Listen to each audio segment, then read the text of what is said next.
How to make sure your child has the best college application possible. My name is Chris from Mooshly.com. I'm a professional writer and college admissions consultant, and this video is for parents who want to learn how best to support their child through the college application process. Believe it or not, one of the most common questions I get from parents is, how can I help? Applying to college is a tremendously stressful time for everybody involved, and the result can have a massive impact on your child's career trajectory. I get it.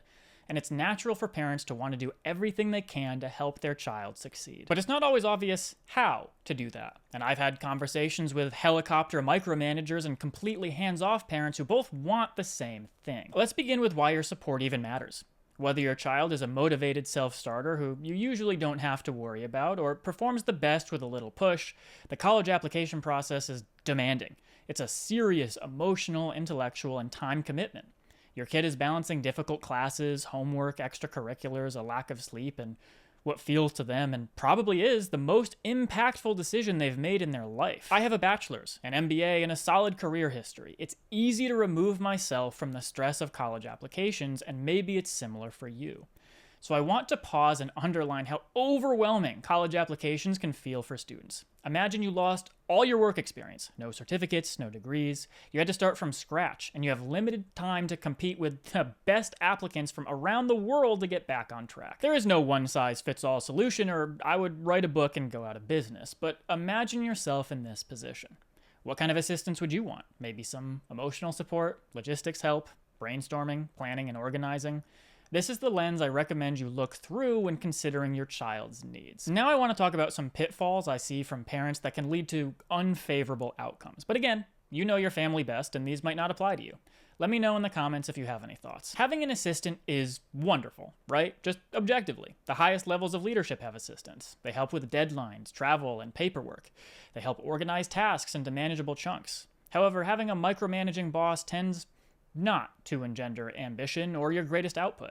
I encourage you to consider whether your child needs an assistant or a micromanager. Now, if your child is resisting you at every step of the process, you absolutely can micromanage their way into college. I've seen it happen, I'll help you do it. But it's a lot harder to micromanage their way through college, and nearly impossible to micromanage their way through a career, so proceed with caution. There are illimitable causes for that resistance. Maybe the student is uncomfortable working with a parent, but would thrive with a counselor. Maybe the student wants to go to college, but prefers a different degree. Maybe the student lacks confidence. Maybe the student doesn't believe college is for them. Maybe the student needs a gap year. Understanding your child's motivations and values can help you give them the guidance they need while providing sufficient space for self-reflection. I have friends. Maybe you do. No, none of my viewers have friends. No, I have friends who pursued a college degree and major based solely on their parents' wishes, who then more or less struggled into adulthood because they were unmotivated to follow that path earnestly. In other words, brute force may or may not work. Now I'm about to contradict what I just said. I'm a pretty practical person, and I encourage students to consider why they need their degree and what their career will look like 5-10 years into the future. As their parent, I recommend you help them adopt that perspective unless money is no consideration and you're willing to support your child regardless, in which case this doesn't matter and just skip to the next point. But just like forcing someone who wants to be a psychologist to study law might stifle their career development, encouraging your child to pursue a degree in a shrinking industry, a very narrow field, or I'm running out of ways to say useless major, without discussing the limitations of that degree seriously can be a mistake. If your student has a full tuition scholarship, that's one thing. But if they're paying full price at a private institution for a degree that they either don't need to pursue for that career or will seriously challenge their future earning potential, I recommend you try your best to impart the consequences of that decision before they enroll. Help them network. Help them get some experience early to see whether they actually like it or they like the idea of it. Help them brainstorm how they want their ideal life to look. Next, if you're not an exceptional writer, and there's no shame in that, most people aren't, I recommend you guide your child to experts when reviewing their essays.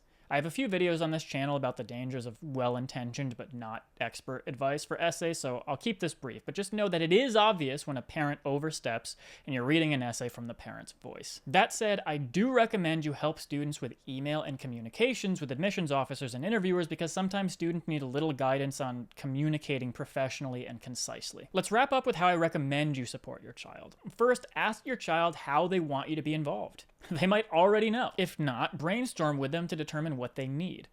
I also like staying organized. It's remarkably easy for things to slip through the cracks, so helping your child build a timeline or a checklist, but letting them own the process can be invaluable. They may not take you up on this, but I also encourage you to offer to be their brainstorming partner. Let them talk through ideas without judgment or redirection. If your child really doesn't want to work with you, that doesn't mean that they won't get into a good school, and it doesn't mean that they harbor negative feelings towards you. Your school might have college counselors or advisors to assist, and don't feel like you have to force it. Finally, and vitally, I recommend you model calmness. If you're panicking, your child is going to be panicking. Practice as much patience as you can, and understand that your child is likely very stressed already. They may not need additional pressure from you to perform at their best. If you're new here, welcome. I'm Chris from Mooshly.com. I have an English bachelor's with a creative writing concentration and an MBA. I'm a consultant and professional writer, and I've helped many students improve their applications and get accepted to elite academic programs and institutions around the world, including Ivy Leagues, medical schools, law schools, PhDs, and graduate business programs. I frequently get asked for college application advice, so I publish some here to help you for free. I've also written a very thorough college essay introduction guide I highly recommend you check out.